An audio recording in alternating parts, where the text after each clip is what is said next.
Et salut à tous, Freplane TV, ce soir nous sommes en live sur Twitch, on sera en replay à partir de demain matin sur YouTube et on est en continu bien entendu sur Discord. N'hésitez pas à jeter un petit coup d'œil dans les commentaires de la vidéo si vous souhaitez nous rejoindre sur Discord, le lien est toujours disponible. Ce soir nous sommes avec Nocif. Nocif, comment vas-tu? Mais ça va très bien. Et toi, comment vas-tu? En pleine forme pour le live de ce soir. On a, je te disais, ça devient un peu ridicule de le dire à chaque fois, mais on a un beau live cette semaine. Il y a vraiment des infos, il y a vraiment, il y a des belles choses. Et la semaine passée, si vous vous souvenez, si vous étiez des nôtres, je vous avais dit qu'il y a toute une partie de la Genesis Week que je n'allais pas couvrir parce que tu n'étais pas là, Nocif, et ton avis nous aurait terriblement manqué, je pense.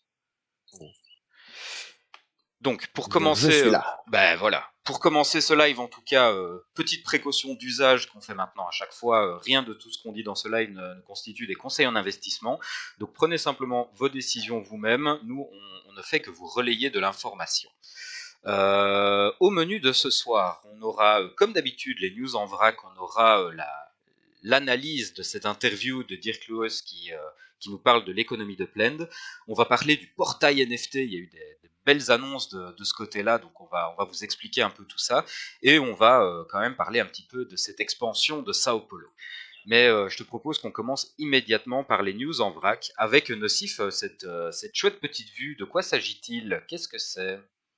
Alors, ce que vous avez sous les yeux, ce n'est ni plus ni moins que la vue depuis le café de Manhattan. Donc, voilà, on a vu un La petit semaine peu le... passée, on avait vu celui de Las Vegas, et ça, c'est celui de Manhattan. Donc. Exact. Donc, Ok. donc voilà. Euh, les petites lampes à huile, là, je ne sais pas trop d'où ça vient. Est-ce que ça fait partie du package Nowhere ou quoi que ce soit, je ne sais pas, mais en tout cas, c'est rigolo. Et voilà, donc on voit Central Station à votre gauche et le Chrysler Building à votre droite. Donc c'est cool, et puis ça donne un peu un aspect de ce que pourrait ressembler Upland dans le futur, quoi. Exact. Mais comme je disais la semaine passée, hein, imaginons un peu des arbres et de végétation autour de tout ça, et ça aurait déjà un tout autre aspect. Exact, ça va tout changer. Sinon, on peut se poser une question dont tu m'as fourni une réponse tout à l'heure que j'ai trouvée plutôt intéressante. C'est qu'est-ce qu'il en est des submerchants pour les voitures? Est-ce que tu peux nous rappeler déjà ce qu'est un submerchant et nous dire bah, comment ça se fait qu'on n'en a pas?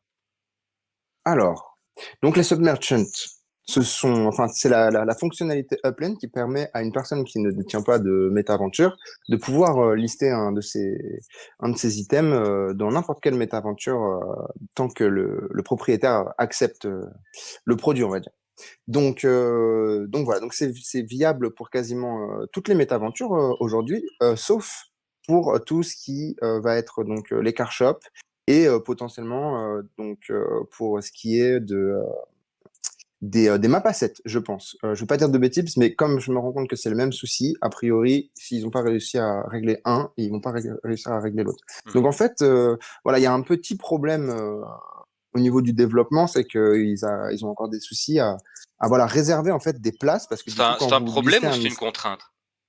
bah, en fait, c'est une contrainte qui est nouvelle et du coup, ça a créé un problème pour l'équipe de développement Upland et Mhm. apparemment, bah, ils sont pas, voilà, ils sont pas encore, ils ont peut-être trouvé la solution, mais le produit, voilà, la fonctionnalité n'est pas encore accessible, on va dire.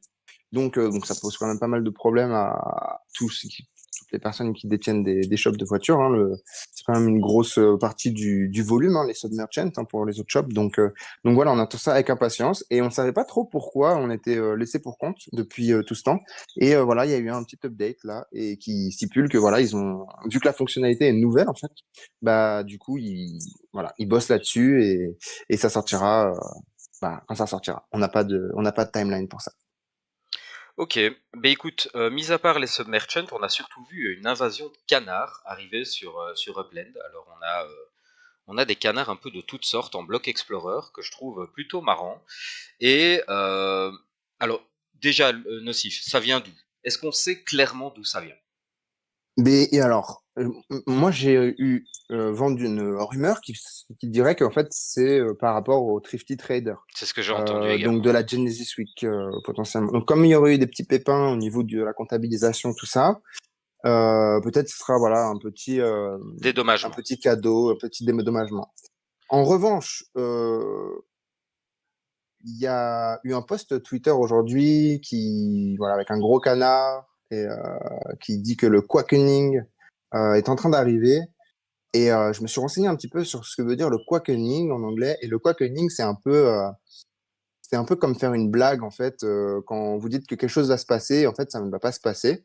Donc, du coup, ça a un petit peu apporté à au flou de toute cette histoire. Donc voilà, pour être honnête, pour l'instant, je ne sais pas vraiment d'où viennent ces canards et pourquoi ils sont là. Donc, Bah, potentiellement, c'est à cause du Tripty Trader, mais peut-être c'est pour autre chose, je ne sais pas. bah écoute, on va suivre cette histoire et voir si les Oui. canards se multiplient ou non. Au-delà de ça, on a trouvé une petite image, et ce qui est intéressant dans cette image, c'est ce qui est entouré en bleu.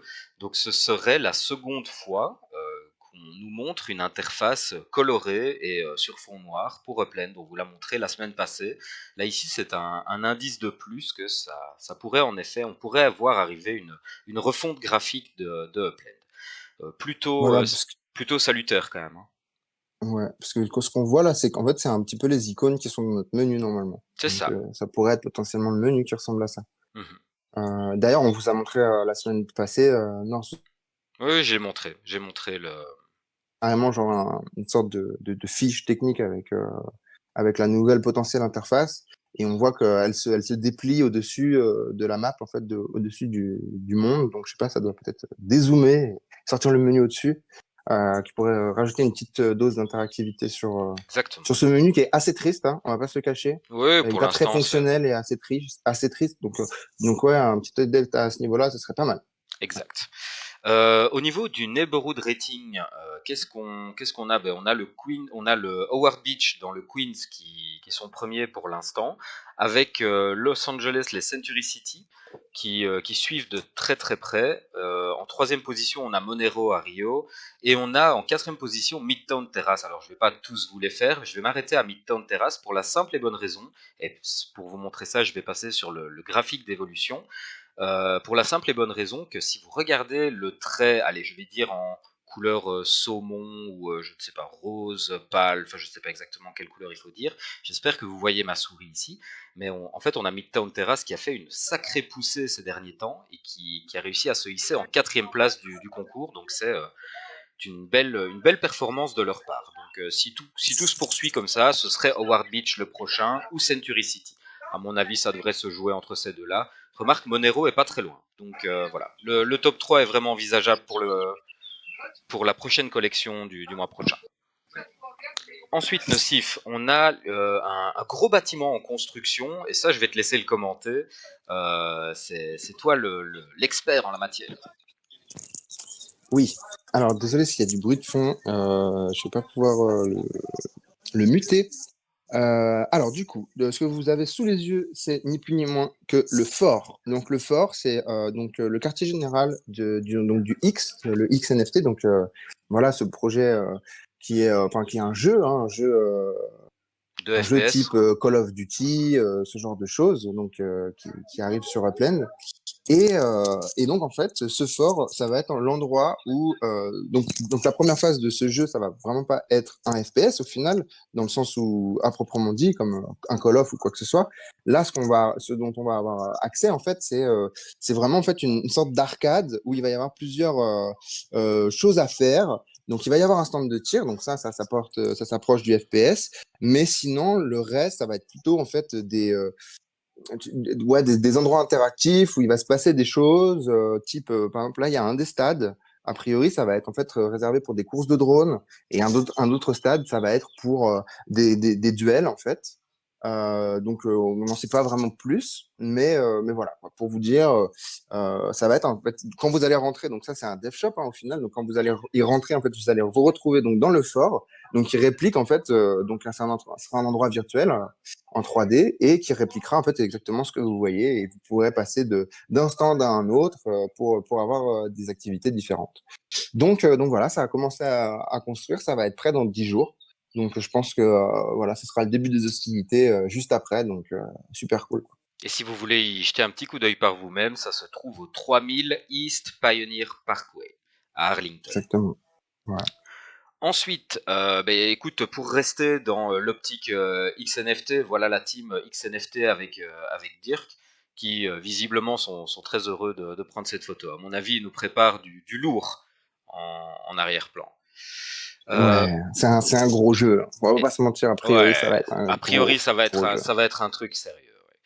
Ouais. Cette semaine, on a également eu le Thrifty Trader de Berlin qui a permis, comme d'habitude, de gagner des Apex, des Spark. Je vous mets le petit tableau là si vous voulez jeter un petit coup d'œil, ainsi que le Block Explorer Berlin.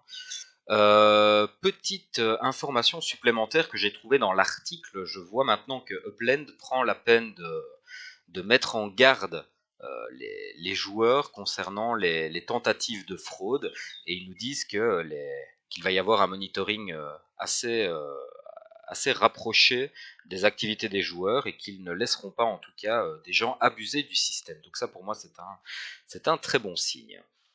En plus du Thrifty Trader, évidemment, nous avons les challenges de juin de juin. Ah oui, c'est vrai. Je sais que les Français aiment bien me reprendre en tant que Belge sur la prononciation du mois de juin, qui n'est pas juin, mais qui est juin.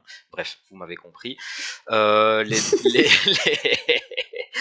l'ai tellement souvent, je l'ai tellement souvent. Je crois que, voilà, regarde, dans le chat, c'est déjà parti. Et le pire, c'est que Je l'ai celui même qui me pas. l'a, c'est vrai, celui qui me le fait souvent Non, remarquer, non. en plus, est présent dans le chat, donc il se reconnaîtra, à mon avis. Petite dédicace à lui. Euh, donc on a évidemment le Great Start, le People's Champ et le Rising Star, comme chaque mois, qui ont repris de l'activité. Donc n'hésitez pas à essayer de vous placer si vous êtes relativement nouveau dans Upland. Dernier petit événement qu'il y a eu, évidemment, il y a eu ce Treasure Hunt de la fête des pères, où il y avait le bloc Explorer Bonne fête papa à 200 copies à gagner. Il y avait également d'autres petits blocs Explorer ici. Il y avait des Apex. Il y avait, enfin voilà. Donc encore une fois, si vous n'avez pas participé à ça, vous avez toutes les informations ici. N'hésitez pas à acheter un petit coup d'œil. En dehors de tout ce qui s'est passé, Nocif, on a également parlé la semaine passée de l'arrivée potentielle de Tokyo. Et tu nous as trouvé ceci tout à l'heure. Et je te laisse faire le commentaire Oui, donc de du coup, l'image. donc c'est on va dire un document que on a trouvé dans la communauté, donc à prendre avec des pincettes. A priori, je pense qu'il est tout à fait légitime, hein, mais à prendre avec des pincettes quand même, puisqu'on n'est pas vraiment allé chercher nous-mêmes sur Internet. Mhm, Mais du coup, là, ce qu'on peut voir, c'est vraiment en fait la différence de prix de tout ce qui est immobilier en fait entre Londres et Tokyo. mhm. Et même si on pourrait s'attendre à ce que Tokyo ait des prix qui soient potentiellement au-delà de Londres, mais on se rend compte que c'est quand même bien moindre, hein. On va dire que c'est 35-40% du prix donc de Londres, hein, Tokyo. Alors, Et moi j'ai regardé un petit peu. Généralement, c'est à peu près 2 fois le prix quand tu es en centre-ville et tu vas jusqu'à 3 fois le prix en dehors du centre-ville. À ouais, peu voilà près, quoi. à peu près, à peu près. Après, ouais, qu'est-ce que c'est le centre-ville à Tokyo? C'est tellement bizarre, c'est tellement une ville tentaculaire. C'est assez rigolo. Je vous invite à aller voir sur Google Earth ou Apple Plan. Donc vraiment, le Japon, c'est hallucinant. Quand c'est pas de la montagne, c'est urbain, quoi. C'est assez fou. Les vues satellites, elles sont assez impressionnantes. En tout cas, donc voilà. Donc ça, c'est ce qu'on peut dire que Upland en fait va baser ses prix quand Tokyo va arriver sur une charte qui ressemble à celle-ci. En revanche, voilà, on a quand même cette courbe d'augmentation des prix constante avec le temps. Et donc, je pense qu'on peut tout à fait s'attendre, en tout cas, en fait, on pourrait tout à fait s'attendre à des prix, en tout cas, similaires à Londres. En revanche, Dirk, pendant le London Meetup, a expressément dit que l'Asie serait plus chère que Londres. Mhm. Donc, une fois de plus, c'est une information qui nous a été reportée, donc à prendre avec des pincettes. Mais a priori, je pense on peut quand même s'y fier. Donc voilà, on va quand même avoir, même si Tokyo est quand même moins cher en moyenne que Londres, on va avoir un Tokyo plus cher que Londres a priori. Donc préparez-vous psychologiquement à ça. Exactement. Tant qu'on en est dans les prix, Nocif, tu nous fais la présentation des floor price. Alors c'est parti. Alors, est-ce qu'on a les bonnes dates? Oui, on a les bonnes dates, c'est génial. Alors, qu'est-ce qu'on peut constater? Alors, on a une petite chute de 3 dollars sur Manhattan. Alors, je vais vous faire par rapport au chiffre d'il y a 2 semaines, hein, parce que la semaine dernière, on l'a pas fait. Ouais. Donc, euh, donc voilà. Donc, par rapport à il y a 2 semaines, donc on a perdu 3 dollars sur Manhattan. Le floor en Apex, il a absolument pas bougé sur Manhattan. À San Francisco, je crois qu'on a repris 1 dollar pour les USD et on stagne à peu près pour les Apex. En revanche, Londres, Londres a quasiment pris 5 dollars sur non, pas 5 dollars, c'était 14, hein. Donc 3 dollars. 3 bons dollars, on va dire, sur le floor USD, et a pris donc quelques UPEX sur le floor en UPEX. En revanche, il reste plus que, quand on a checké tout à l'heure, il restait plus que 2 propriétés avant que le floor de Londres s'envole à 35K. Donc on va avoir un pump de 10K sur Londres. A priori, ça va arriver, vu qu'il reste que 2 propriétés. Même si des gens se rendent compte qu'il y a une poche, ils listeront pas assez, je pense, pour vraiment faire redescendre le prix. Donc, on va avoir un truc qui va potentiellement stabiliser à 30K. Donc, ce qui est quand même pas mal du tout. Mhm. Ensuite, on a le deuxième tableau, oui. Alors, voilà, donc beaucoup de releases en ce moment, donc on peut pas s'attendre à des prix exorbitants au niveau du marché, mais on a quand même, on va dire, de la constance, quoi. C'est surtout, voilà, pour la grosse transaction en EPEX de Manhattan. Donc ça, par contre, ça, c'est depuis une semaine, hein. Donc, on a quand même presque 1 million d'EPEX donc sur un Broadway, et on a 300 dollars sur un Park Avenue, donc en dollars, c'est pas foufou, mais ça reste quand même une belle somme. San Francisco, voilà, pareil, 200 dollars. Et puis un 240 000 PEX, donc c'est pas fifou, mais voilà, on a beaucoup de releases, beaucoup d'autres choses à acheter en ce moment sur la plaine, donc faut pas s'étonner. Et voilà, donc sur Londres, hein, donc c'est un release qui est quand même plus frais, donc on a quand même une bonne transaction à 1000 dollars. Donc ça, c'est les Piccadilly qui sont hors de prix. Donc de l'autre côté de Saint James, donc dans West End.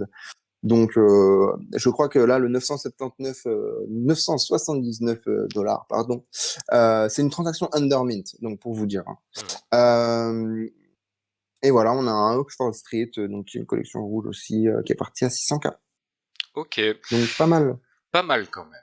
Euh, alors la semaine passée, donc là on clôture avec ça les news en vrac, et la semaine passée je vous disais qu'il y avait eu une interview de Dirk Lewis et pas de Dirk Leus, comme c'est marqué sur Hum, l'image. Je trouve ça incroyable qu'ils aient réussi à faire une coquille dans le nom de Dirk, enfin bref, peu importe. ça, c'est quelqu'un qui s'est fait virer, quoi. Ouais, je sais pas, mais en tout cas, Non, je pense qu'ils sont cool à Dirk ce Leut, niveau-là. on va l'appeler Dirk Leut jusqu'à la fin de l'épisode. Ouais. Donc nous avons eu une interview de Dirk Leut qui nous parlait un petit peu de l'économie du jeu, et je vous avais dit la semaine passée qu'on ferait un petit tour de ça cette semaine, et nous y voilà. Donc la première question qui a été posée a été quelle a été l'inspiration derrière le système économique de Plend. Nocif, je sais pas si tu as trouvé ça intéressant, mais moi j'ai été un peu surpris de la réponse, dans le sens où Upland ne s'est pas mis en avant par rapport aux innovations que eux amènent. Ils sont restés assez humbles de ce côté-là et très macro dans leurs réponses. Donc en fait, ce qu'ils ont dit, c'est qu'ils reproduisaient un système étatique avec des forces de production et différents parties prenantes. Au niveau des parties prenantes, selon eux, il y en a deux. Il y a la communauté et il y a eux. C'est pour ça qu'ils ont créé les deux pools. Ils ont reprécisé également dans ce cadre que les OPEX c'était leur business model. C'est comme ça que eux font de l'argent et payent leurs employés, et que le but de tout ce système économique qu'ils mettent en place pour l'instant, c'est d'arriver à créer un cycle économique qui doit donc se composer de 4 facteurs de production que je vous ai détaillés ici dans un petit graphique. Donc il y a évidemment les land, qui s'appelle la terre ici dans le graphique, qui doivent normalement contenir les ressources. Les ressources pour l'instant c'est du Spark, alors évidemment on ne peut pas encore le miner, mais on sent bien en tout cas la direction qui est prise. Il y a le travail des joueurs dans notre cas.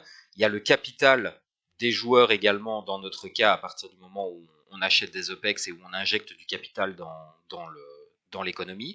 Et il y a l'entrepreneuriat en dernier point, qui là a pour but de pérenniser quelque part tout le système économique, et de ramener vraiment de l'activité et de l'utilité dans les usages qu'on peut faire de la monnaie. Nocif, ça t'inspirait quoi, toi, ce système? Bah, voilà, comme Dirk le dit très bien, il dit, nous, sur Upland, à ce niveau-là, on n'invente pas la roue. En fait, on essaie juste de répliquer des systèmes qui fonctionnent déjà et qui ont prouvé leur efficacité. Donc, ça en fait partie. Vous voyez, la terre, le travail, le capital, l'entrepreneuriat, bah, c'est ce qui fait tourner le monde aujourd'hui. Donc, ça a juste du sens de reproduire ça dans le méta. Là où Et ils si ont... je peux juste Vas-y, me vas-y. permettre, t'as dit que le minage n'était pas encore d'actualité. Moi, je pense que le minage est déjà d'actualité à travers le Trésor Hunt, juste pour noter ça. T'as raison. Ouais, t'as raison. C'est vrai que j'avais pas vu ça comme ça, mais dans le fond, t'as tout à fait raison. Là où ils ont été un peu plus approximatifs dans leur manière d'adapter le vrai monde, c'est en ce qui concerne la monnaie, parce que la monnaie dans le monde réel, elle doit théoriquement, hein, selon les livres évidemment, remplir trois fonctions, c'est-à-dire le moyen d'échange, la réserve de valeur et l'unité de compte. Et dans notre cas ici, ben, au final, on est sur un EPEX qui est simplement un moyen d'échange. C'est pas réellement une réserve de valeur, c'est pas réellement une unité de compte. Alors après, évidemment, tout ça se discute et ça ne veut pas dire que ça ne peut pas le devenir avec le temps, mais pour l'instant, en tout cas, on n'y est pas. Et évidemment, le fait d'avoir une monnaie fait qu'il faut également implémenter des politiques monétaires. Et ces politiques monétaires, on va en parler, enfin en tout cas, on va en décrire une ou deux un petit peu après dans les questions suivantes. Mais en tout cas, tout ça a pour but d'arriver à une stabilité économique. Donc système très simple, hein, quatre facteurs de production, une monnaie et des règles sur la monnaie. Voilà, en gros, c'est ça l'idée de base. Euh, Deuxième question, la question c'était l'entrepreneuriat était-il prévu depuis le début? Parce qu'en fait l'intervieweur avait l'impression que ce pilier était resté un peu en arrière durant tout ce temps du développement de Upland. Nocif, t'as une réponse toi à ça déjà de prime abord? Alors, déjà, est-ce que c'est là une question de Goldsmith, c'est ça? Ouais, c'est ça, ouais. Alors déjà, ouais, il faudrait noter, je sais pas si tu l'as écrit plus loin, mais ça serait bien de noter que, en fait, toutes les interviews de la Genius Educate, elles ont été entreprises en fait par des membres de la communauté. Mhm. Et ce que je trouve très bien euh, en termes de communication pour Upland, de cette idée de potentielle décentralisation où tout le monde en fait est, voilà, on est un peu tous au même, on n'est pas au même stade qu'Upland, bien entendu, mais quand même, ils essayent, en tout cas au niveau de la communication, de nous faire ressentir que voilà, c'est un tout. Bref.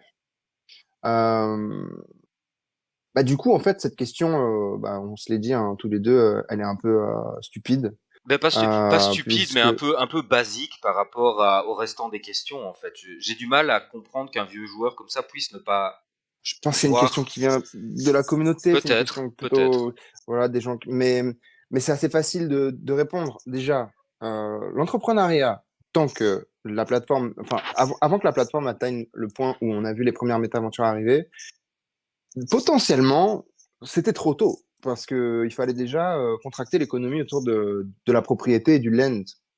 Commencer à déjà depuis le départ faire un fourre-tout d'activités et je pense que c'est un gros risque. Après, c'est mon opinion personnelle. Mais déjà, ça peut s'expliquer comme ça. Et ensuite, le développement, tout simplement. C'est-à-dire que, voilà, Rome ne s'est pas fait en un jour, Upland ne se fera pas en un jour non plus. Et donc, du coup, c'est normal que les choses qu'on attende mettent du temps à arriver. Voilà. Maintenant, penser que Upland a fait un revival en pensant que l'entrepreneuriat dans Upland n'était pas une vision à la base, je pense que c'est vraiment limiter l'esprit de dire que Aidan, parce que peut-être que c'est la vérité qu'ils sont partis du concept du Monopoly. Mais bon, le Monopoly, c'est juste quelque chose de très simple qui quand même mimique la vie. Mais si vous voulez le complexifier, vous arrivez vite à l'entrepreneuriat au final. Et à tout ce qui va suivre, en tous les cas. Donc je pense que la vision a été très claire depuis le départ Ouais. et que on voit juste voilà le développement arriver à son terme à ce niveau et enfin à son terme voilà avoir les fonctionnalités qui arrivent et c'est tout en fait. Exact. Alors, il y a déjà, ben, moi, quand j'ai entendu cette question directement, je me suis dit, mais enfin, ils ont pas lu le white paper, parce que En dans le white plus j'aurais dû paper, commencer par là, c'était dès le départ, c'était déjà bien annoncé. sûr, et Moi, ce que, même les banques dans le white paper, ouais, ouais, c'est vrai, banques communautaires. exactement. Moi, ce que j'ai trouvé intéressant, c'est que Dirk nous explique en fait que le tout début de Blend a surtout servi à créer un des éléments constitutifs d'une économie qui est la vélocité. Donc le fait que les gens interagissent entre eux et que les transactions se fassent et que l'argent circule. Donc ça, c'est un des éléments constitutifs qu'il faut impérativement arriver à mettre en place pour avoir une économie qui tourne. Et c'est pour ça qu'il ne pouvait pas avoir d'entrepreneuriat s'il n'y avait pas de vélocité. C'est également pour ça, et ça fait partie des politiques monétaires dont on parlait il y a à la question précédente, c'est également pour ça qu'ils avaient implémenté les yields en OPEX, le fait de toucher des loyers.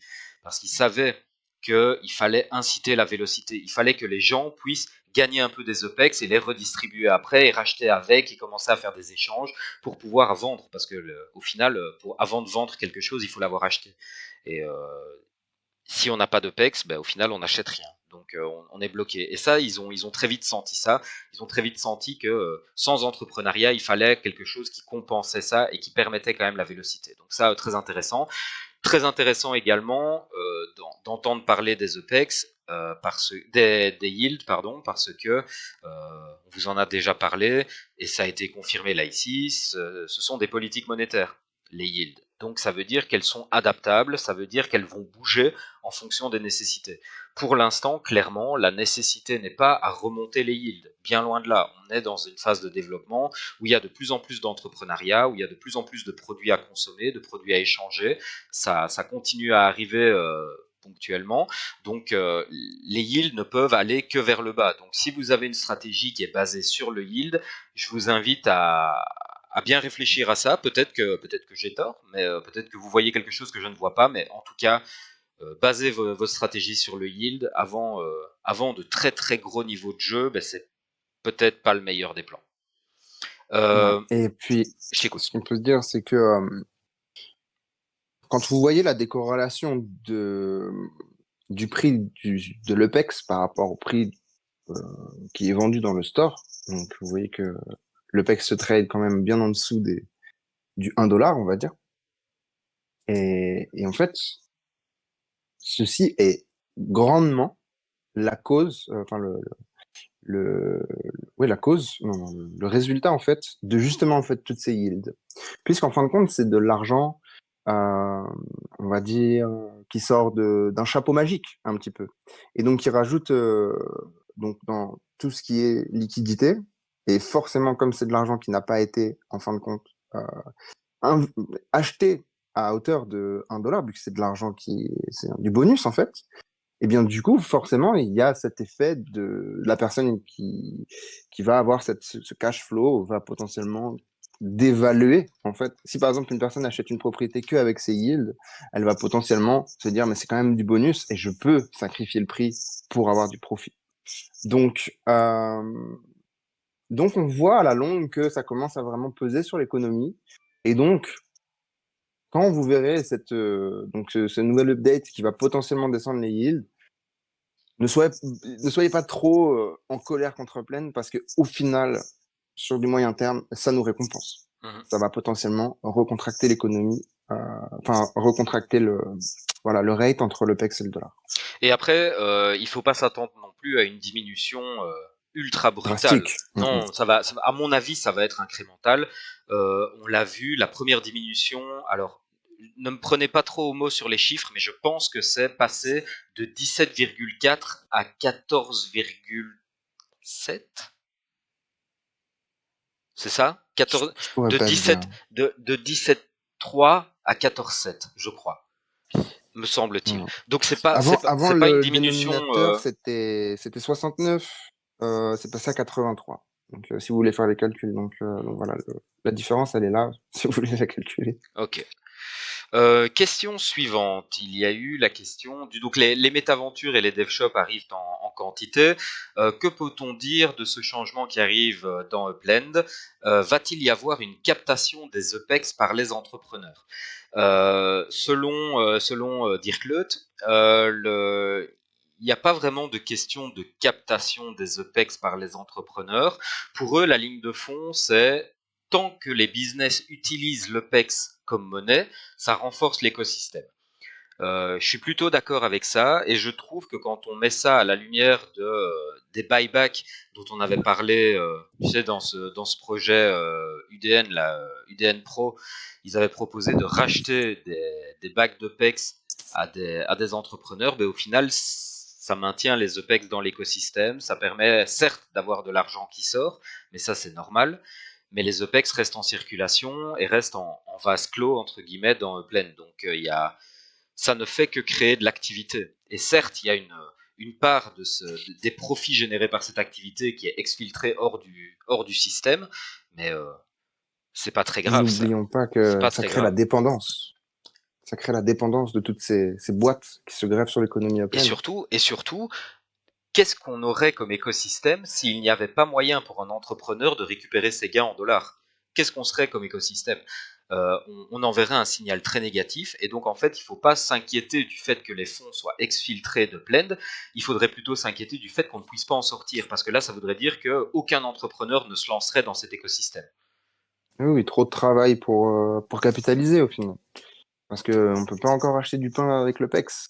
Donc forcément, on cherche à récupérer des dollars et c'est du travail. Et pour tous Exact. ceux qui, dans la communauté, qui nous écoutent et qui cash out, vous savez à quel point c'est du travail et comme c'est pas forcément très stable, etc.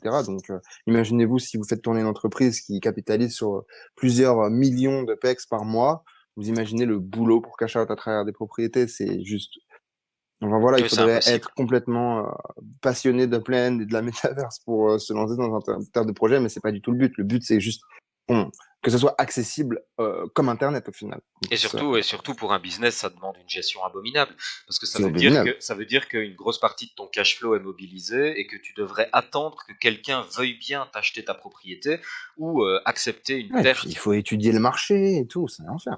Donc voilà quoi. Hein, enfin oui, ça a complètement du sens que Blend rachète en tout cas aux entrepreneurs, pas aux joueurs. Aux joueurs, ça aurait pas vraiment de sens. Question suivante. Ah oui, on voit un écart entre le marché de l'UPEX et le marché du dollar. Upland, est-ce que Upland a des outils pour contrôler ces écarts de marché? Alors là déjà, moi je suis toujours un peu surpris de ce genre de questions parce que Upland ont quand même toujours été relativement clairs dans le sens qu'ils n'ont pas envie d'intervenir dans l'économie. Ils veillent à ce que l'économie reste la plus ouverte possible. Donc certes, Upland pourrait intervenir là-dedans, il pourrait mettre des taxes, il pourrait veiller à ce que cet écart se réduise, mais ça m'a l'air d'aller un petit peu à l'encontre de l'économie ouverte. Donc ça c'est déjà une première chose. Deuxièmement, l'écart provient de la supply. Donc en gros, c'est parce que pour l'instant, il y a de plus en plus de sorties de ville. Euh, de, Qu'est-ce que je raconte? C'est parce qu'il y a une supply en OPEX, pardon. J'étais distrait. C'est de par la supply en OPEX que cet écart se crée. Donc pour l'instant, en fait, simplement, à mes yeux, on n'a pas assez de joueurs pour le nombre d'OPEX qui sont en circulation. Donc ça dévalorise. Ouais, T'es d'accord avec ça? ouais c'est ça, c'est l'autre côté du miroir de ce qu'on a dit tout à l'heure au niveau de, Exact. voilà, des yields. Et d'ailleurs, ils ont annoncé que c'était un effet prévu pour eux. Oui, oui, complètement. Ils C'est comme tu dis s'attendaient pour tout à l'heure, complètement à ça. c'était pour créer la vélocité et que ça allait avoir un coût auquel il faudra bah, genre, trouver des solutions dans le futur, quoi. Mhm. Et potentiellement, voilà, comme Upland le dit, ce serait de transférer donc c'est les yields, donc arrêter les yields d'une manière quand les entrepreneurs arriveront à créer leur propre yield au final et du coup arrêter de balancer parce qu'en fait dans ces outils si Upland a des outils pour contrôler les écarts du marché et ben le yield en fait partie. Exactement. Et d'ailleurs, dire que Leut l'a dit, s'ils réduisent les loyers, fatalement, mécaniquement et mathématiquement, le cours du dollar et de l'EPEX devrait se rapprocher à nouveau. Ouais. Donc on Alors c'est devrait. rigolo parce que il a dit normalement et il a rigolé après. Exact. Bah ouais, mais il a raison au final. Hein, Ouais. c'est une dynamique de marché. Donc t'as beau C'est des plein de prévoir, gens quoi, c'est réfléchir et chaud. Hein. trouver des trucs logiques, le marché parfois est illogique. Enfin, faut Si les l'accepter. gens réagissent mal, ça va pas où on veut quoi. Exactement, C'est jamais. exactement. Et d'ailleurs, Euh, pour la petite anecdote, il a dit au niveau, je sais pas si on en parle plus tard, mais il a dit expressément que la plupart des cellules économiques des États, hein, aussi gros qu'ils soient, bah, c'est quand même un petit peu des apprentis sorciers, quoi, parce que Ah oui, il l'a dit plus ils tard, essa- ça, ouais, c'est vrai, c'est plus ouais, tard, hein, c'est plus tard qu'il a dit ça. il essaie, voilà, on fait des choses, mais on sait jamais vraiment comment ça va réagir. C'est plus des tests et des crash tests, et puis quand ça marche, bah, c'est top, quoi. Plutôt que d'avoir une vraie science. Parce que l'économie, elle avance avec le monde, donc c'est-à-dire toutes les avancées technologiques, et le monde évolue, quoi, il change, en fait. Et donc, du coup, bah, à chaque fois, c'est un challenge d'essayer de trouver des solutions, tout ça. Donc ouais, c'est pas une science exacte, tu vois. Donc, ça sera pareil dans la plaine. Donc, on peut être content d'avoir un top économiste à la tête de plaine, ça, je peux vous le garantir. Exact. Tiasfrag d'ailleurs dans le chat nous demande s'ils évoquaient les banques centrales. Oui, oui, quelque part oui. Hein, ils tiennent dans leur modèle de reproduction économique, ils tiennent vraiment le rôle quelque part de banque centrale et de réserve fédérale, quoi. Donc C'est oui, ça. ils en ont parlé un petit peu, pas beaucoup plus que ça, mais en tant Après, qu'opérateur, c'est un peu comme ça, ils ça en que ont eux pas se parlé voient. cette fois-ci, mais expressément comme ça, même si en fait, ils attaquent en fait tout ce panel avec dire que ça commence comme ça, sur, voilà, on va vers la décentralisation d'une manière, vu que on a nous-mêmes Upland, on est une partie en fait de Upland, Upland Me, on est une partie d'Upland, mais aussi il y a tous les stakeholders, donc théoriquement nous, en fait. Mhm. Euh, et, euh, et donc, du coup, voilà, ça présage, comme il l'avait communiqué avant, sur une décentralisation progressive, etc. Mais là, il n'a pas stipulé exactement ce point précis, mais par le passé, il l'a dit. Ce point est que, eh bien, à l'avenir, il y aura d'autres opérateurs. Mhm. Donc, ces opérateurs, donc ce sera pas un joueur qui va tenir le truc, ça va être tout un système qui va soutenir ça, au même titre que PlanMe soutient ça pour l'instant. Et du coup, bah, il y aura potentiellement deux banques centrales à ce moment-là. S'il y a deux opérateurs, on aura deux banques centrales avec deux systèmes potentiellement différents qui s'occuperont de parties différentes, etc. On peut présager quelque chose comme ça. Mhm. C'est pas l'unique issue de ce genre de système, mais ouais, on pourrait voir ça. Euh, Ouais, donc on la verra. question suivante, on a eu, vu le nombre d'acteurs externes qui arrivent, donc entendez par là DevShop hein, principalement, Upland met-il en place des protections contre d'éventuelles pressions sur les marchés, crise de liquidité ou autres donc déjà là, Dirk Leut nous dit que Upland n'est clairement pas immunisé contre des mouvements de marché. Donc on n'est pas complètement décorrélé de l'économie réelle. Il y a un moment, si les gens ont faim dans leur quotidien, ils consommeront moins dans Upland. Ça, c'est une certitude. Il y a pas à Vendre croire même. que Upland fonctionne en vase clos à ce point. Ensuite, il a parlé du PEG, de l'EPEX, le fait qu'un EPEX vaille toujours $1 à l'achat chez eux en tout cas. Selon eux, ça c'est une mesure de protection. Je suis plutôt d'accord avec ça d'ailleurs, parce que c'est une décision qui est grandement décriée quand on est en phase de bull market, parce que tout le monde se dit que si le PEX était listé sur les marchés, on gagnerait tous beaucoup d'argent, etc. Oui, certainement. Mm. Et que Par vous pouvez contre, pas acheter de l'Upex aussi. voilà. C'est interdit. Par contre, en cas de bear market, moi je suis plutôt content que le PEX reste à $1 parce quand on regarde un petit peu ce qui se passe dans d'autres projets, bon, ben, il y a des projets qui se consument en bear market et qui limite Qui survivent disparaissent pas. et qui disparaissent bêtement, simplement par volatilité de marché et non pas forcément par inutilité du projet ou par problème, quoi. Sinon, la deuxième mesure que Upland, alors c'est pas vraiment une mesure qu'ils ont pris, mais c'est une conséquence de leur base player, c'est qu'ils ont maintenant 300 000 propriétaires de terrain, donc la supply en land est distribuée sur un nombre relativement conséquent de joueurs. Bon, ben ça évidemment c'est toujours un peu discutable, hein, parce que sur les 300 000 joueurs, il y a peut-être 200 000 joueurs qui ont une propriété, et après quelques joueurs qui en ont des milliers. Enfin, il y a toujours évidemment ce côté-là, mais même quand on regarde Abdullah, je me souviens à l'époque on avait fait un peu les calculs, tu te souviens Nocif? On avait pris Ouais. la supply totale de Upland, on avait regardé C'est exactement dérisoire, ouais. au niveau des lands combien détenait Abdullah, et on s'était dit et s'il devait y avoir 10 Abdullah, et on avait calculé un peu tout ça, et malgré tout ça, Non, c'est trop gros. c'était dérisoire. C'était dérisoire, Ouais. et les joueurs aujourd'hui n'ont pas encore un poids suffisamment gros pour pouvoir faire basculer l'économie. Évidemment, il reste toujours le risque après d'un acteur gigantesque qui rentrerait dans Upland. Ça pourrait éventuellement C'est plus arriver. ça le risque, en final, aujourd'hui. Au De final, déstabilisation. Ce serait pas quelqu'un qui partirait, ce serait plutôt quelqu'un qui arriverait. C'est ça tout qui est à drôle. fait, tout à fait. Mais là, encore une fois, je pense que Upland aviserait en fonction. Upland ne laisserait pas quelqu'un prendre le pouvoir sur l'écosystème. Ils ont tout à fait conscience de ça, donc de mon côté, moi j'ai plutôt confiance. Je pense que si Abdullah, il représente un risque, c'est pas forcément pour l'économie en règle générale, c'est plus pour les landmarks. Je trouve qu'Abdullah a beaucoup de pouvoir sur les landmarks. Et si les landmarks doivent devenir quelque chose de prépondérant dans le plein au niveau de la culture ou ce genre de choses, ça pourrait être un risque qu'une une seule personne détienne autant. Voilà. C'est Ça, vrai. je pense que Mais c'est un peu. c'est un risque qui, pour l'économie globale du jeu, est relativement minime, je crois. Je pense. C'est Je vraiment un crois. côté, il y a un côté, on ne sait pas exactement où Upland va, mais on pourrait se rendre compte que les landmarks, c'est quand même quelque chose qui apporte vraiment, en fait, ce bridge, ce pont entre ce nouveau monde qu'on recrée de toutes pièces et vraiment, en fait, des pôles qui restent et qui sont, en fait, la passerelle, enfin, on va dire, entre Upland et le monde réel.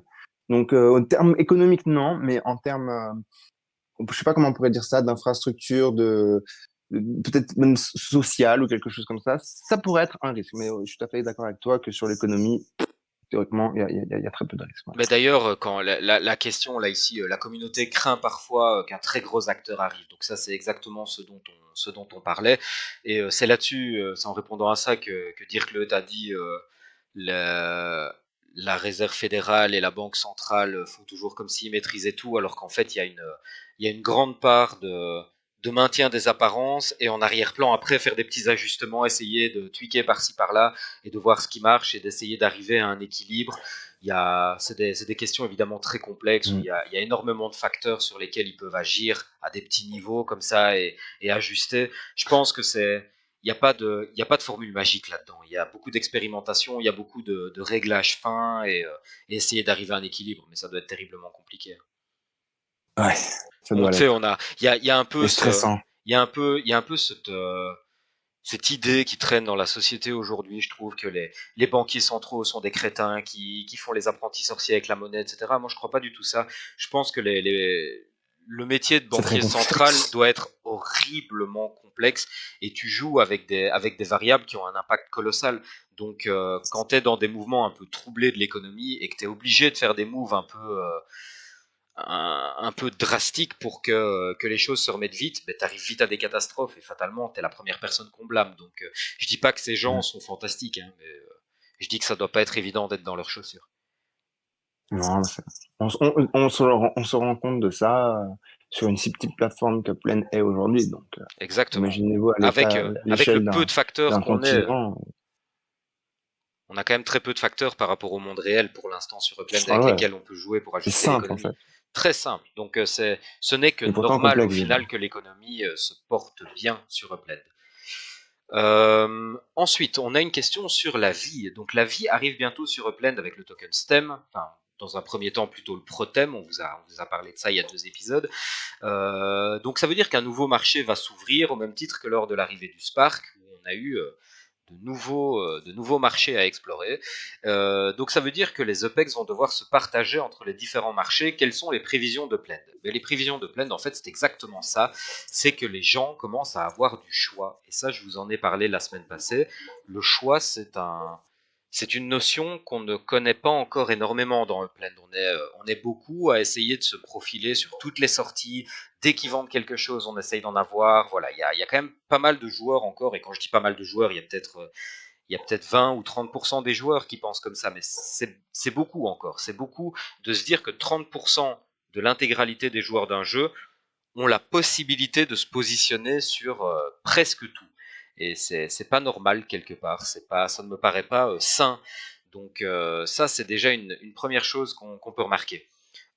Deuxièmement, Dirk nous a signalé que le STEM sera un token inflationniste. Donc il n'y aura pas de supply limit, il n'y aura pas de limite au nombre de STEM qu'on va pouvoir miner.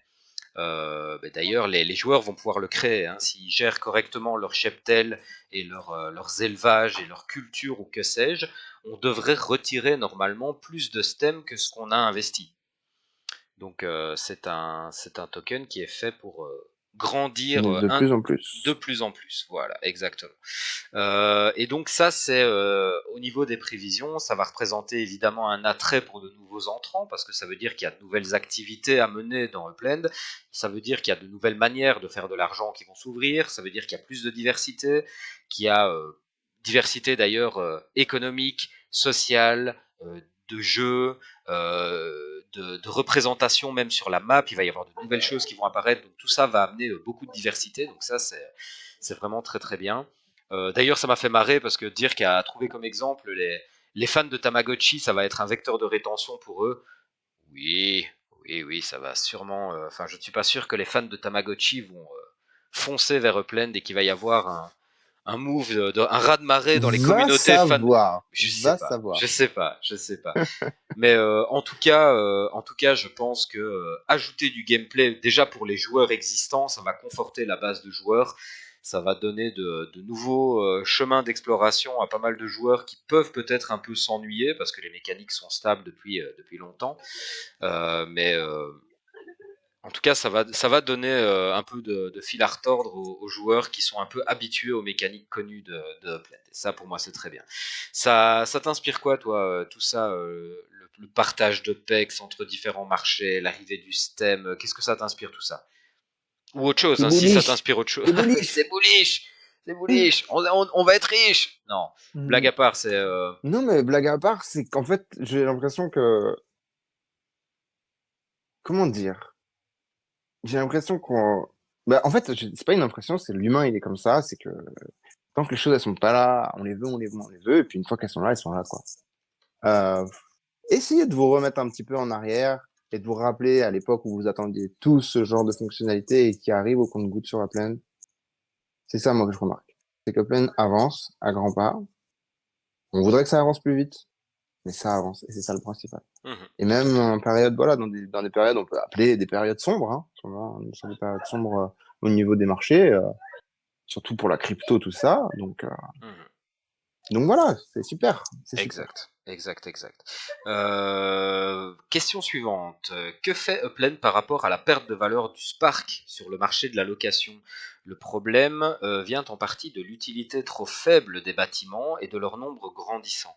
Donc pour Upland, là ici, les Layer 2 évidemment sont un très bon outil pour donner de l'usage au Spark, hein, on le voit, il y a de plus en plus de Layer 2 qui commencent à nécessiter du Spark, etc., qui commencent à nécessiter des bâtiments. Enfin, on sent que c'est une réflexion dans les projets du type Plan Kingdom, Plandia, etc. Enfin, je pense il y a vraiment quelque chose qui va se jouer. Donc ça, c'est déjà une très bonne chose. Deuxième point, c'est que le marché du Spark est un marché cyclique. Donc pour l'instant, il tient en compte uniquement la valeur de l'utilité du Spark. À partir du moment où on va pouvoir recharger nos véhicules avec du Spark, ben peut-être qu'on va en avoir plus besoin, peut-être que le prix va bouger un petit peu, peut-être que quand ils vont nous relâcher différentes possibilités au niveau des factories, qu'on va pouvoir stacker sur des factories, bon ben là peut-être que ça remettra un petit coup de pied dans la fourmilière, et après Hmm. peut-être que ça se tassera à nouveau, et au fur et à mesure de l'arrivée de l'utilité, tout ça va bouger. Donc moi je suis pas inquiet du tout pour ça. Au final, Dirk ne fait que confirmer ce que je pense que ce qu'on dit depuis longtemps sur Frup, en fait, un nocif. Tout ça marche par Bah, cycle. Tout ce qui baisse remonte à partir du moment où les oui, fondamentaux sont solides. bien sûr. Mais imaginez-vous seulement, un petit, c'est pas de la spéculation là, c'est du fantasme. Mais voilà, on peut facilement se rendre compte de ce que va devenir le Spark demain. Admettons Adidas arrive dans la plaine. Ils doivent produire des sneakers NFT. Mais du coup, ça va être type map asset. Ça sera, ou alors, ce sera pas des map assets, je suis bête, ça sera des wearables, bien sûr. Mais tout ça, ça nécessite du Spark. Mais là, on est sur potentiellement une marque comme Adidas, donc qui sera là parce que quand même, il y aurait vraiment beaucoup de monde sur Upland. Il y aurait de la demande. Sinon, Adidas n'arrive pas, bien sûr. Adidas arrive à un certain moment. Mais quand ils arrivent, ils sont pas manufacturés 10 items et puis après, ils sont finis. Ils vont avoir besoin de quantité de Spark, mais tellement astronomique. On a du mal à s'en rendre compte aujourd'hui. Le Spark va être utilisé pour absolument tout ce qui n'est pas vivant.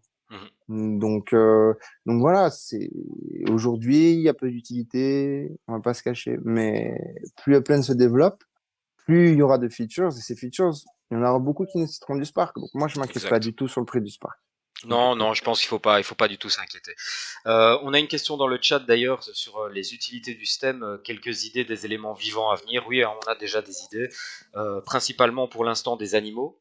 Il y aura vraisemblablement des arbres, des plantes, enfin voilà, tout ce qui est vivant en fait. Je, je suis même pas sûr qu'il y ait lieu d'épiloguer là-dessus. En fait, tout ce qui est Non, il y vivant aura tout. potentiellement arrive dans Upland, surtout avec les annonces de ce fameux catalogue qui répertorie les éléments vivants qui compte implémenter pour avoir vraiment une grande diversité d'espèces vivantes. Enfin, ça va être très intéressant tout ça. Dernière question de ce live. Pourquoi autant de releases de villes? Et là, je vais en profiter pour répondre à la question c'est pas vraiment une question, c'est la remarque que Krolix avait fait tout à l'heure. Dans le chat, il disait que le problème, c'est en fait que Upland fait beaucoup de releases ou d'opérations, donc il capte les flux majoritairement vers eux dans l'immédiat. Alors, oui, bien sûr que Upland fait des releases pour capter les flux. À partir du moment où on mint, il faut bien que les OPEX viennent de quelque part et ils savent très bien que les releases, en les faisant souvent, ils vident les wallets et ils laissent de moins en moins de temps aux wallets de se remplir. Donc ça, évidemment, ça c'est sûr et certain, c'est une mécanique. Maintenant, la vraie question, c'est à quel rythme sortent les villes et est-ce que les villes sortent à un rythme qui déstabilise réellement le, le rapport entre l'offre et la demande. Et moi, j'ai pas l'impression. Pour l'instant, je trouve que les villes sont consommées relativement vite, sont mintées relativement vite, et qu'il n'y a pas de gros On freins l'a bien vu à majeurs. Berlin, hein. Comment? On l'a bien vu à Berlin. Berlin, c'était Ah ouais. radical. Ah ouais, ça a été radical, hein, plus que Londres encore. Et alors que Ouais, Londres, c'était moins cher, du les coup, prix hein. étaient salés, c'est vrai, à Berlin, les prix étaient plus accessibles. Moi, ce que je trouve intéressant, là, c'est que j'ai l'impression que Upland gère plutôt bien maintenant. Ils commencent à avoir un peu de bouteille, hein, donc ils ont certainement des métriques pour gérer ça au plus proche de la demande. Mais en tout cas, ils gèrent bien l'offre, je trouve. Et j'ai pas l'impression que ça cause réellement beaucoup de problèmes. Alors n'hésitez pas dans le chat si vous voyez des problèmes que ça pose. Si ce n'est évidemment le manque de prise de valeur colossal comme on a connu à l'époque. Hein. Si vous me dites qu'à l'époque les propriétés faisaient x3 instantanément, je vais vous dire oui, bien sûr. Hein, ça c'est en partie dû à la dilution de par les sorties de ville que ce genre de choses n'existe plus.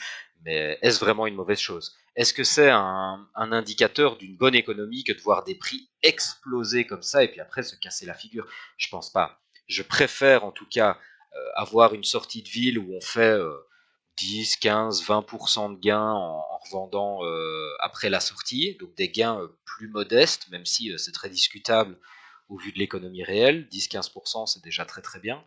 Mais je préfère avoir des gains plus modestes et une économie qui se développe sur le long terme et éventuellement dans 2-3 ans, là, faire une vente un peu plus conséquente et faire un meilleur bénéfice, mais en sachant que l'économie se développe de manière saine et et qu'au final, le capital de tout le monde est plus ou moins bien géré. Oui, voilà, le jour où votre grand-mère vous parle de plainte, vous saurez que c'est le moment de vendre. Exact, exact. Mais voilà, voilà en tout cas qui clôt cette interview de Dirk Leut. Je te propose qu'on passe au deuxième gros sujet, parce que là en fait le temps passe et on est toujours en train de parler de cette interview. On va se dépêcher un petit peu pour la suite. Bon, Nocif, on nous a annoncé le NFT Portal. Grosse news quand même ça. Ouais, grosse news. Bon, du coup, voilà. On sait Bon, pas trop ce que ça va donner pour l'instant. en tout cas, ce que ça donne, Est-ce c'est qu'il que y a ça des va NFT vraiment... Upland sur OpenSea. C'est dingue ça déjà. Ça, c'est dingue. Ça, C'est dingue. Vous pouvez aller checker. c'est Vous dingue ça. checkez Upland. Ça va être la collection juste Upland. Je crois que c'est vraiment le titre, c'est Upland. Et vous allez voir tous les blocs Explorer qui ont été donc upload vers Ethereum depuis ce matin, a priori. Hein. Je pense que ça date depuis ce matin. C'est ça, ouais. Euh, donc C'était voilà. Ce qui est peut-être hier intéressant, déjà, je sais pas en fait. Moi, je l'ai découvert ce c'est matin. déjà. Ouais, non, je pense vraiment, j'ai vu un peu sur le chat, je crois que c'est vraiment ce matin. Mhm. Donc du coup, en fait, ce qu'on peut noter là-dessus, c'est que bon, comme tu l'as dit, Nord, c'est vraiment déjà incroyable qu'on puisse avoir des items upland sur OpenSea. C'est quand même déjà, et une fois de plus, hein, dans une semaine, on l'aura digéré, on sera passé à autre chose, mais rappelez-vous une fois de plus que ça, on l'attend depuis super longtemps et que c'est là.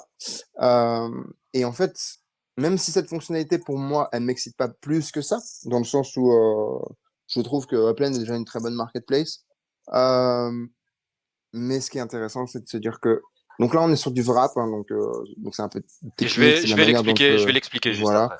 Donc c'est juste qu'en fait, comme ils arrivent à wrapper dans un sens, théoriquement, il y a voilà, la logistique, en tout cas, ils doivent pas être très très loin de pouvoir en fait wrapper dans l'autre sens, donc c'est-à-dire importer des items Ethereum sur Upland. Et ça, c'est le vrai game changer. Et du coup, on s'en approche à grands pas avec cette update. Exactement. Alors moi, ce qui m'excite là-dedans, c'est que derrière cette annonce, en fait, il y a une annonce que nous avons un nouveau moyen de, alors on va pas dire fiat out, mais de crypto out quelque part. Ça veut dire que nos blocs Explorer maintenant, on peut générer de, de la crypto en les remettant en vente en dehors de Blend, quoi. Et ça, moi, je trouve ça Mhm. plutôt intéressant. C'est un nouveau vecteur de sortie. Donc, C'est bien, ouais. ça vaut complètement la peine d'être mentionné. Donc si vous n'avez pas encore été voir, vous pouvez aller voir sur le portal. Si vous cliquez sur le portal, vous arrivez ici sur un premier écran que vous voyez en haut, où vous avez la possibilité de download NFTs, donc de télécharger des NFT qui sont sur Upland vers une adresse Ethereum. Vous avez la possibilité toujours de upload NFTs, donc ça vraisemblablement toujours depuis Wax, et vous aurez en dessous la possibilité de reclaim downloaded NFTs, donc de récupérer des NFT depuis Ethereum sur Upland. Vous avez déjà la possibilité de le faire d'ailleurs, je pense.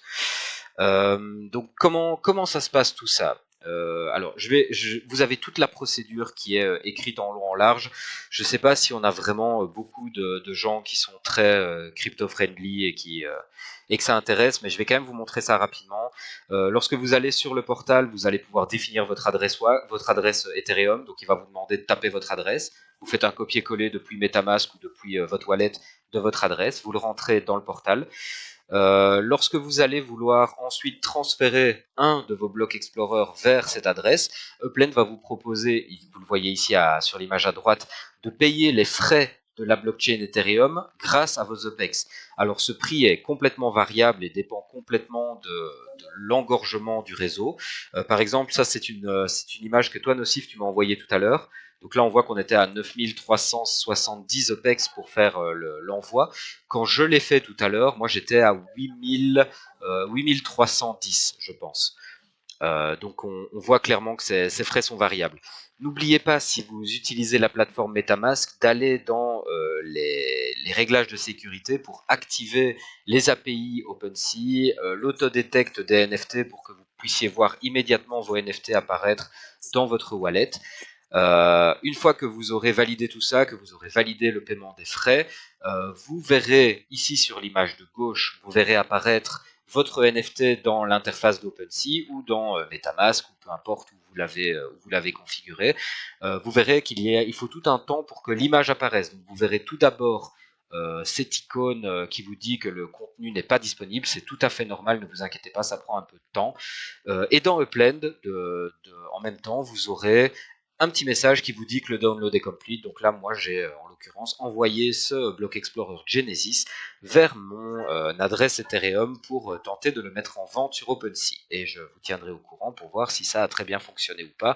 Mais en tout cas, pour l'instant, ça s'est déroulé vraiment parfaitement. Donc encore une fois, vous avez toute la procédure ici pour reclaim, donc pour récupérer vos NFT. Donc ça se passe avec le token ID de votre NFT que vous pouvez trouver soit sur OpenSea, dans les détails directement de votre profil, vous cliquez sur le NFT, vous allez pouvoir retrouver son ID.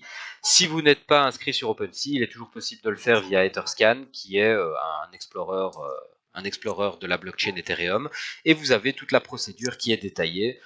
Personnellement, moi j'aime bien OpenSea. Si vous avez un wallet Ethereum, ça vous coûte pas grand chose de vous connecter. C'est une chouette plateforme. Il y a quand même pas mal de choses dessus. Donc moi j'utilise ça. Maintenant, ceux qui veulent pas, il y a toujours l'autre option. Etherscan, voilà la procédure, la continuité de la procédure, où trouver exactement les informations. Voilà, n'hésitez pas à aller jeter un petit coup d'œil si vous faites partie de ceux qui veulent fonctionner comme ça. Et une fois que vous avez récupéré votre token, il vous explique comment utiliser ce token et comment récupérer alors votre NFT directement dans Upland. Si vous avez le moindre problème avec ça, n'hésitez pas à envoyer moi un petit message, je me ferai un plaisir de vous aider. Vous pouvez me contacter directement sur Discord, je regarderai ça avec vous. Euh, Donc voilà pour tout ce qui est procédure de transfert. Donc comment ça fonctionne? Bon, Nocif, t'en as touché un petit mot tout à l'heure, hein. Ça fonctionne avec, je vais pas rentrer encore une fois ultra profondément dans les détails, mais avec un système de wrap token. Alors qu'est-ce que sont les wrap tokens? En fait, c'est lorsque vous êtes sur une blockchain A et que vous voulez envoyer des éléments de cette blockchain A vers une blockchain B, les deux blockchains ne sont pas forcément compatibles. Donc en fait, vous créez sur la blockchain B un token qui représente et qui encapsule quelque part l'identité de ce que vous voulez transférer de la blockchain A. Donc vous avez une représentation virtuelle sur la blockchain B de ce que vous avez sur la blockchain A. Et sur la blockchain A, évidemment, on met ça dans un coffre qui est bloqué et qui permettra, quand on détruit le token de la blockchain B, de le récupérer sur la blockchain A. Voilà, vous avez un peu c'est comme ça que ça fonctionne et c'est tout ce système de wrapped token qu'ils ont utilisé. Si ça vous intéresse, allez lire l'article, c'est probablement un petit peu plus clair que ce que j'ai expliqué. Et dernière chose, mais qu'est-ce qu'on peut s'attendre pour le futur de ce NFT portal? Eh bien, évidemment, Nocif, qu'est-ce qu'on peut attendre? Que ça s'étende? Ouais, bah voilà, hein, c'est-à-dire, bah déjà, moi, ce que j'attends dans un premier temps, c'est bah, le chemin inverse, et ensuite, bah, potentiellement d'autres blockchains. Hein. Sur la roadmap, on a la blockchain Flow qui est stipulée. Donc voilà, juste le début de l'open metaverse, ni plus ni moins. Oui, tout à fait. Et évidemment, l'arrivée des autres types d'assets qu'on a dans Upland, du type voiture, map asset en tout genre, tout ça, à mon avis, devrait arriver dans Upland. Est-ce que tu penses qu'on va pouvoir vendre des animaux lorsque le stem sera Je enfin pense là? que si Upland reste fidèle à lui-même, on va dire que je pense qu'il va y avoir en fait une sorte, pas de législation, mais voilà, on ne pourra pas leur considérer les espèces vivantes comme des simples items, Attends, je pense. je pense que j'avais muté ton micro. Dites-moi dans le chat si vous avez entendu le début de la phrase de Nocif. Je pense que personne n'a entendu le début de ta réponse, Nocif. Non, en fait, je disais que je pense que la vie dans la plaine ne sera pas régie comme on peut régir des simples map assets inertes. Je pense que ça sera beaucoup plus complexe que ça.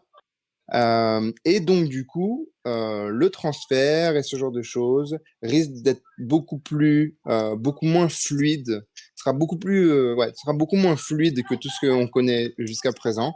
Je pense, j'ai dans l'idée que Plaine estime la vie et qu'elle lui rendra, voilà, la développera à sa juste valeur et que ça sera quelque chose de beaucoup plus sensible que de simples objets qu'on peut passer d'un endroit à un autre sans qu'il y ait vraiment de problème. Je pense que ça sera un peu plus compliqué. Je peux me tromper, bien évidemment. En tout cas, c'est d'une ce que je pense que on verra quelque chose de similaire à ce que je viens de dire. Et aussi, je l'attends. C'est-à-dire que j'aimerais vraiment que ça soit développé quelque chose de cette manière, quoi. Que ça soit, voilà, que ce soit fragile, que le vivant soit fragile.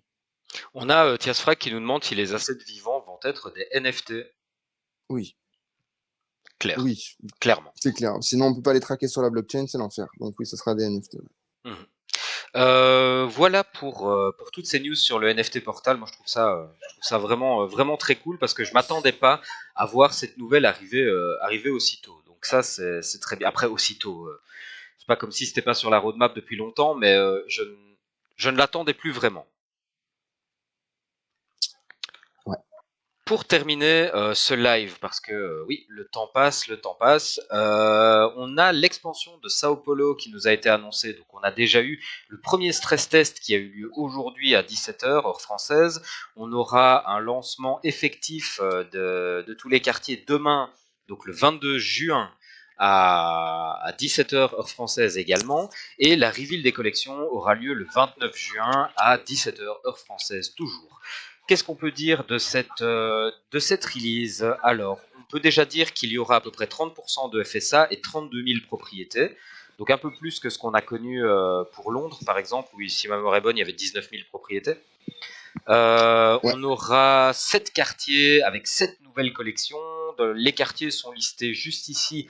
Encore une fois, bon, mon accent, je vous en fais grâce.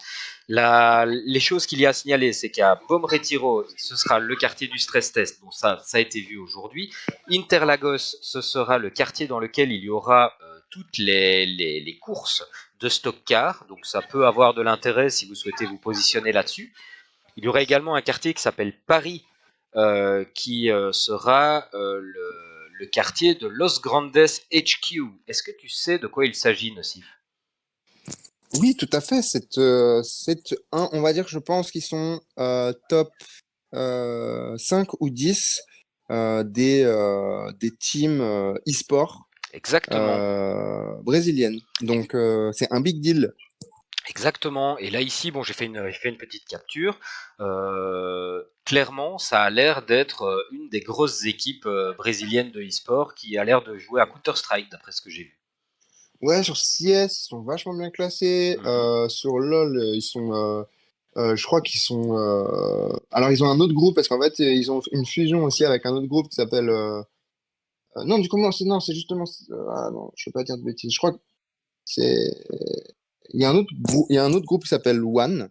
Et ils ont fusionné, et ils ont une autre équipe. Et cette équipe, donc, qui est un partenariat entre Los Grandes et One, ou je sais pas comment c'est. mhm. Je crois qu'ils sont dans des top 10 sur donc LoL, donc League of Legends, ce genre de jeux. Donc c'est vraiment mais mondial, hein. Donc ouais, non, c'est des grosses teams, hein, c'est des grosses teams. Et aussi je me suis renseigné un petit peu et beaucoup d'experts disent que euh, le Brésil est un des pays qui a le meilleur avenir en termes d'e-sport. Donc c'est intéressant. Petite information supplémentaire maintenant concernant toujours Sao Paulo, hein, l'extension.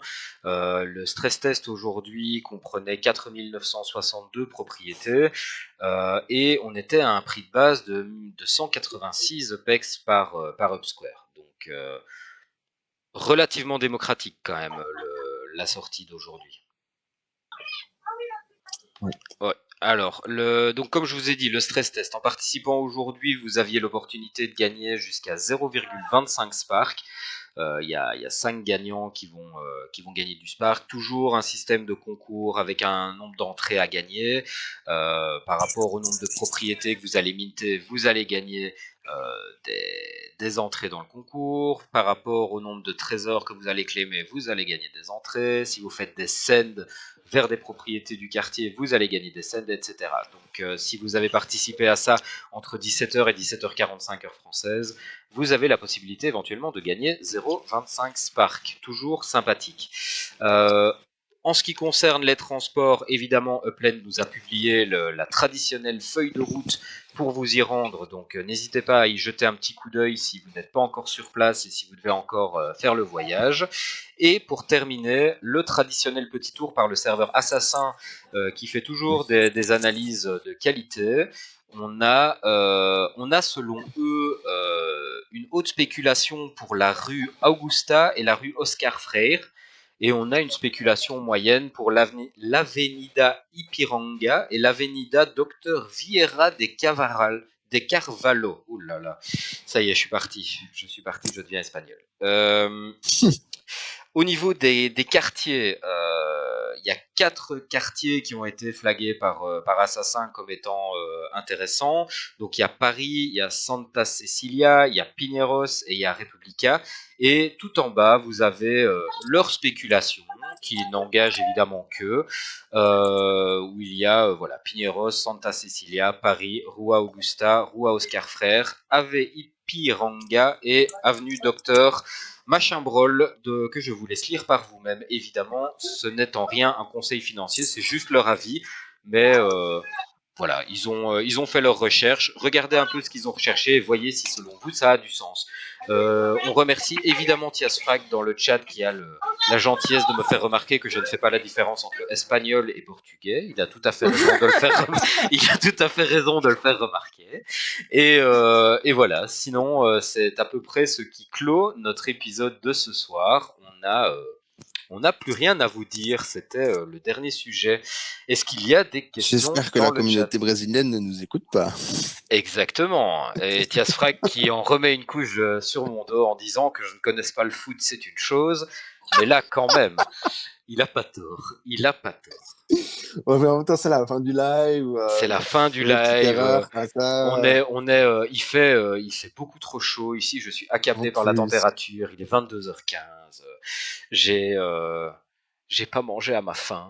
Je sais pas. Je suis à court on d'excuses. t'excuse. Non, Ok. ça va, c'est gentil. C'est gentil. Voilà, bon ben en tout cas c'est tout ce qu'on avait à vous dire, je sais pas, j'ai pas l'impression qu'il y ait beaucoup de questions dans le chat, du moins je pense qu'on a répondu au fur et à mesure, donc c'est plutôt cool. Tu voulais ajouter quelque chose, Nocif, avant qu'on clôture? Non, je peux vous dire que je fais le live depuis une petite cabane perchée en haut d'un arbre qui fait à peu près 3 mètres carrés. C'était une expérience, voilà. Voilà, bah écoute, en tout cas c'était plutôt agréable d'avoir les oiseaux les... en Ouais, bruit les de fous fond. furieux derrière, non, je pense que vous les entendez Ouais, peut-être de ça plus en plus. un peu moins, mais, Ouais, euh, ouais. mais ça allait. J'étais mis du bon côté et puis ils ont changé de côté, je suis désolé. Bon, bah Voilà. écoute, ça arrive. Sur ce, Nocif, je te dis à la semaine prochaine. Je vous dis à tous à la semaine prochaine, mercredi prochain, comme d'habitude. Et ben, Nocif, je sais que l'intention y est. Je sais que Ah, mais tu es, je le fais avec je toi. sais que tu es en mode métaverse. Et je vous dis à mercredi prochain. Ciao à tous les gars. Ciao. Ciao, ciao.